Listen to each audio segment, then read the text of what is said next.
হুজুর একটা কথা বলি। বলো। হুজুর সবাই যায় নামাজ উল্টা কেন ভাঁজ করে? এটাকে ভাঁজ করা সুন্নত। আরে উল্টা ভাঁজ করা সুন্নত ফরজ ওয়াজিব কিছুই না। আসল ব্যাপারটা হচ্ছে এই দেখো, এই যে এই পাটটা পরিষ্কার না, এটাতে আমরা নামাজ পড়ি না। জি হুজুর।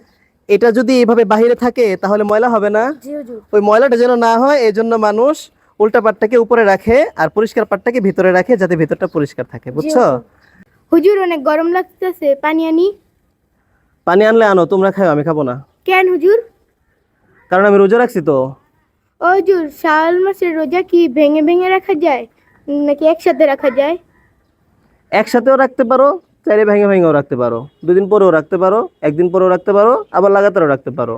মোট কথা হচ্ছে শাওয়াল মাসের ভিতরে তুমি 6টা রোজা রাখলেই হলো, বুঝতে পারছো?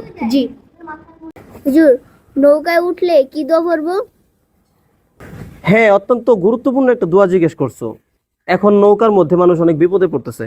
নৌকায় ওঠার সময় তুমি পড়বা বিসমিল্লাহি মাজরেহা ওয়া মুরসাহা ইন্না রাব্বি লাগফুরুর রহিম।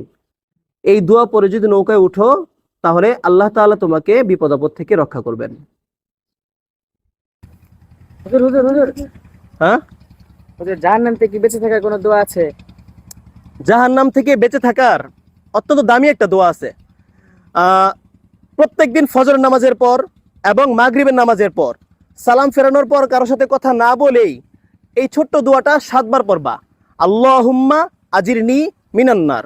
এই আমলটা করার পর ওই দিন যদি তুমি মারা যাও তাহলে তোমার জন্য জাহান্নাম থেকে মুক্তি লিখে দেওয়া হবে। সুবহানাল্লাহ। হুজুর হুজুর, সারা দেশে হামুটা অনেক শিশুরা মারা যাচ্ছে, এই হাম থেকে বাঁচার কি কোনো দোয়া আছে?